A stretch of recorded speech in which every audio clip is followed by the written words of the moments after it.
Or would you know, pursued the ghost, the weight and length of the strong coil you bear yourself?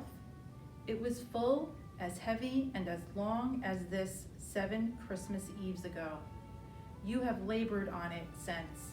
It is a ponderous chain. Scrooge glanced about him on the floor in the expectation of finding himself surrounded by some 50 or 60 fathoms of iron corbel. But he could see nothing.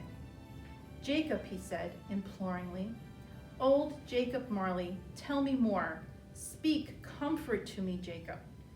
I have none to give, the ghost replied. It comes from other regions, Ebenezer Scrooge, and is conveyed by other ministers to other kinds of men. Nor can I tell you what I would. A very little more is all permitted to me. I cannot rest, I cannot stay, I cannot linger anywhere. My spirit never walked beyond our counting house. Mark me, in life, my spirit never roved beyond the narrow limits of our money-changing hole, and weary journeys lie before me. It was a habit with Scrooge, whenever he became thoughtful, to put his hands in his breeches pockets. Pondering on what the ghost had said, he did so now, but without lifting up his eyes or getting off his knees. You must have been very slow about it, Jacob, Scrooge observed in a businesslike manner, though with humility and deference. Slow, the ghost repeated. 7 years dead, mused Scrooge, and traveling all the time? The whole time, said the ghost. No rest, no peace, incessant tortures of remorse. You travel fast, said Scrooge. On the wings of the wind, replied the ghost. You might have got over a great quantity of ground in 7 years, said Scrooge. The ghost, on hearing this, set up another cry and clanked its chain so hideously in the dead silence of the night that the ward would have been justified in indicting him it for a nuisance. Oh, capture bound and double ironed, cried the phantom, not to know that the ages of incessant labor by immortal creatures for this earth must pass into eternity before the good of which is susceptible is all developed. Not to know that any Christian spirit working kindly in its little sphere, whatever it may be, will find its mortal life too short for its vast means of usefulness. Not to know that the space of regret can make amends for one's life's opportunity misused. Yet such as I, oh, such was I. But you were always a good man of business, Jacob, faltered Scrooge, who had now begun to apply this to himself.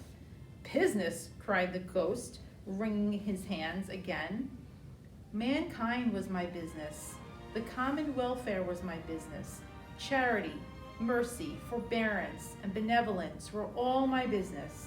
The dealings of my trading were but a drop of water in the comprehensive ocean of my business. It held up its chain at arm's length as if that were the cause of all its unavailing grief, and flung it heavily onto the ground again. At this time of the rolling year, the specter said, I suffer most. Why did I walk through crowds of fellow beings with my eyes turned down, and never raise them to that blessed star which led the wise men to the poor abode? Were there no poor homes to which its light would have conducted me? Scrooge was very much dismayed to hear the specter going on at this rate, and began to quake exceedingly. Hear me, cried the ghost. My time is nearly gone. I will, said Scrooge, but don't be hard upon me. Don't be flowery, Jacob, pray. How it is that I appear before you in a shape that you can see, I may not tell. I have sat invisible beside you many a day. It was not an agreeable idea. Scrooge shivered and wiped the perspiration from his brow. That is no light part of my penance, pursued the ghost. I am here tonight to warn you that you have yet a chance and hope of escaping my fate, a chance and hope of my procuring Ebenezer. You were always a good friend to me, said Scrooge. Thank ye. You will be haunted, resumed the ghost, by 3 spirits. Scrooge's countenance fell almost as low as the ghost had done. Is that the chance and hope you mentioned, Jacob? He demanded in a faltering voice. It is. I think I'd rather not, said Scrooge. Without their visits, said the ghost, you cannot hope to shun the path I tread. Expect the first tomorrow, when the bell tolls 1. Couldn't I take them all at once and have it over, Jacob? Hinted Scrooge. Expect the second on the next night at the same hour, the third upon the next night, when the last stroke of 12 has ceased to vibrate. Look to see me no more, and look that, for your own sake, you remember what has passed between us. When it had said these words, the spectre took its wrapper from the table and bound it round its head, as before. Scrooge knew this by the smart sound its teeth made when the jaws were brought together by the bandage. He ventured to raise his eyes again and found his supernatural visitor confronting him in an erect attitude, with its chain wound over and about its arm.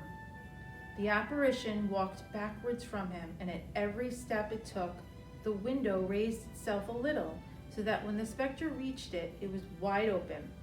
It beckoned Scrooge to approach, which he did. When they were within 2 paces of each other, Marley's ghost held up its hand, warning him to come no nearer. Scrooge stopped. Not so much in obedience as in surprise and fear, for on the raising of the hand, he had become sensible of confused noises in the air, incoherent sounds of lamentation and regret, wailings inexpressibly sorrowful and self-accusatory. The spectre, after listening for a moment, joined in the mournful dirge and floated upon the bleak, dark night. Scrooge followed to the window, desperate in his curiosity. He looked out. The air was filled with phantoms, wandering hither and thither in restless haste, and moaning as they went. Every one of them wore chains like Marley's ghost. Some few, they might be guilty governments, were linked together. None were free. Many had been personally known to Scrooge in their lives. He had been quite familiar with one old ghost in a white waistcoat with a monstrous iron safe attached to its ankle, who cried piteously at being unable to assist a wretched woman with an infant whom it saw below on a doorstep. The misery with them all was clearly that they sought to interfere for good in human matters and had lost the power forever. Whether the creatures faded into the mist or the mist enshrouded them, he could not tell.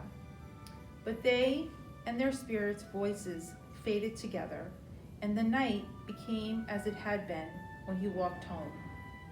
Scrooge closed the window and examined the door by which the ghost had entered. It was double locked, as he had locked it with his own hands, and the bolts were undisturbed. He tried to say humbug, but stopped at the first syllable.